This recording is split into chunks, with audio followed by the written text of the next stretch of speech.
Hello there, guys. No coffee today. Peppermint tea. My neck is like major playing up today.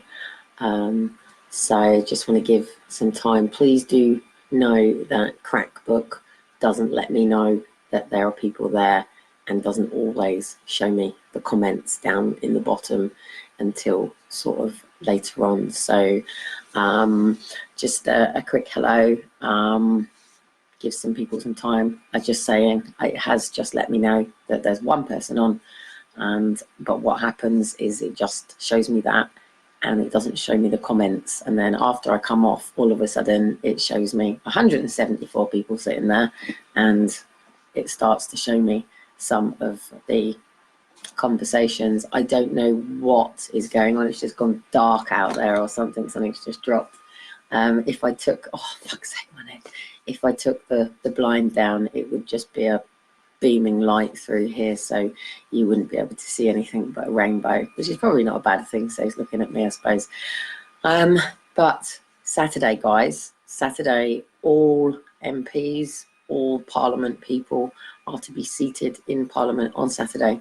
I'm not 100% sure on how this is all coming together at the moment, and the reason is because I'm not sitting in my ideal environment in order to work to my best ability. As somebody, as you know, who has been through government university study and degrees, I know how to get the best from me, and I'm just not in that environment to do so. So what I would actually have around me, if I could, is I would have the timeline of all the government calendar, and what you got to remember is UK Parliament and UK government is two different things. But I was watching the Queen's speech. A couple of things I just want to cover today as well. One is the protester who got beaten by the people at the train station today, and I think this is very important, and it's going to highlight like the difference between the UK people to the EU people. So if you saw yesterday that I posted out where Dean is, and Dean's been over in, obviously I said for the first sort of few weeks nobody was to know where Dean is and was, and the only reason I'm sort of letting you know where he is at the moment now is because we've got to get him back, which means we've got to get him through customs and back. And he has had all of his identification taken off of him. However, me and Dean are not stupid enough to make sure that I can't release all of the information on here because obviously, as you know, we're watched, but let's just say we're not stupid enough to keep our own passports on us, if that says enough, really. So he does have his passport, he can get out, and he is struggling to actually pay for a ticket in cash. This is the really difficult thing about this world that we live in at the moment. He's basically been selling his art over there to keep him going. He's had all of his bank cards and everything taken off of him, but he's struggling to pay for his ticket to get back because you can't do it via cash. And obviously there's a bit of he's staying with the Spanish family at the moment, but there is a bit of a communication breakdown. I'm actually going to be spending some time with one of the girls, actually teaching her some English, and hopefully I get to learn a little bit more Spanish, because I did actually say by 2020 that I wanted to be completely bilingual, but I just haven't had the time or been traveling in order to sort of pick this up. But you're going to have to excuse me, guys, because my neck is exploding. It is at complete, as you know, I've been trying to force the NHS to allow for me to have an upright MRI, because we know with EDS and Chiari malformations that it needs to be upright.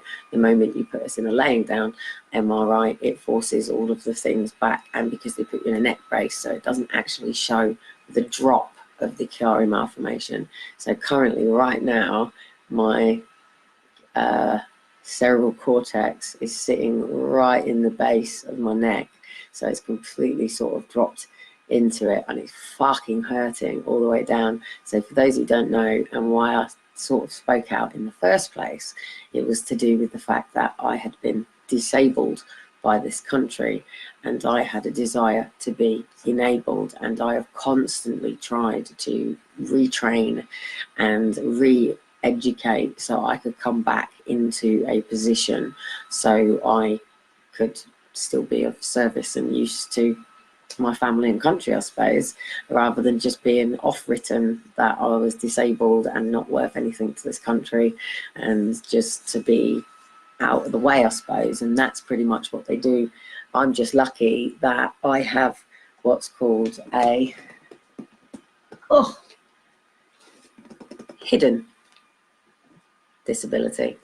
So unless I am identified to agents of the state by wearing one of these, and the public really, so unless the public even know what this means, what it stands for, then people don't know that I live with a condition that is basically a walking time bomb, which is really, really sad, because just going off on a tangent a bit to bring it back to the core of, you know, my own case and my own problem with why these services are actually kidnapping our children. And sometimes it just comes down to a total misunderstanding. But I think the brutalness of what happened at the train station today shows the severity, and not just the severity, but the lack of understanding and the lack of compassion for each other's lives. And if those that you don't know, XR took the train stations today, and obviously that means they get on top of the trains, they glue themselves to the trains, they stop, because they're basically hitting the financial companies. Look, whatever people think of all of these different campaigns, you've got to remember is there's people out there that want to stop these campaigns. So with all of the media, and because the internet is not, oh my goodness, seriously, I just feel like I have, just to explain to anyone, just in case anything does happen to me and you need to very quickly get hold of the hospital if they do, and try to explain what the fuck's just happened, because I won't be able to. And I have, whenever I go under the gas and air when they take me in the back of the ambulance, and when I'm laying in the hospital on my own, nobody around me, I don't have family and friends around me, I panic about the kids. I've been in situations where I've been, I take you back to 2003, when I was done for benefit fraud, and they basically said because I was going to the gym that I didn't have the conditions that I had. Now, for physio, for somebody like me, you have to have had an injury in order to be able to have physio. They don't do prevention is better than cure treatment on the NHS. The NHS is a emergency. It's accident and emergency. We, as Great Britain, you're going to really have to seriously just bear with me today, because I'm in so much pain, physical pain, and also emotional pain. And I'm so relieved that Dean's going to be here this week. And the first thing he said to me is, at least you'll be able to get a lay in. And the thought of just being able to rest and not have to think about my kids getting things out of the cupboards and stuff like that. When the health visitor walked in here yesterday, she actually just turned up unannounced, right?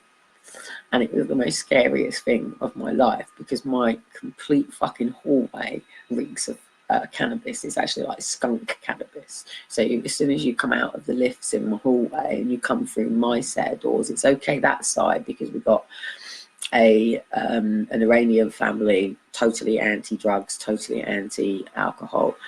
And then on the other side, you've got pot smokers, but because they live opposite this family, they're very considerate about it, because he would take a shetty and fucking put a knife to him if he infected his family with cannabis. And that stand down is known. So you just don't allow for him to go his way and for his family to smell it. But when we come my way, my next door neighbour it's a constant flow. It's all day constant, but it's not normal cannabis. It's like this horrible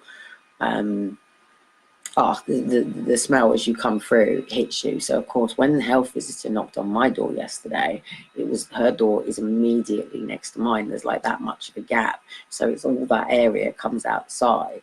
So of course, the first thing she did when she came in, because like I could have said to her that she couldn't come in, because as you've seen the state of my fucking house right now, because I'm really struggling. I'm struggling physically to move. I'm not really going out. It's on and off raining here. So for somebody with my physical condition, the ups and downs with the weather just fucking kills me. I need consistency in my life, and living with an inconsistent condition means I need a lot of consistency and a lot of stability. I love variety. I do love variety, but I have what I call planned variety. Fucking hell, my back's burning and everything right now. See, if I was talking to you in my normal world, I'd be sitting at a fucking desk. My health visitor might have turned up, so, and actually it could even be Graham, so 2 seconds.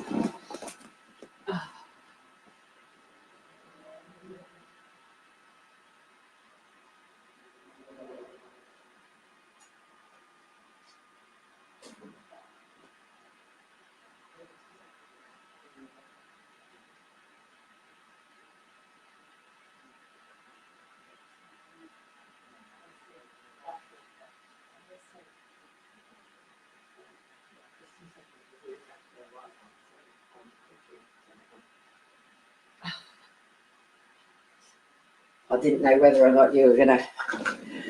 2 seconds, guys. I will be back later. Health visitors turn up, so I'll catch you in a bit. Bye.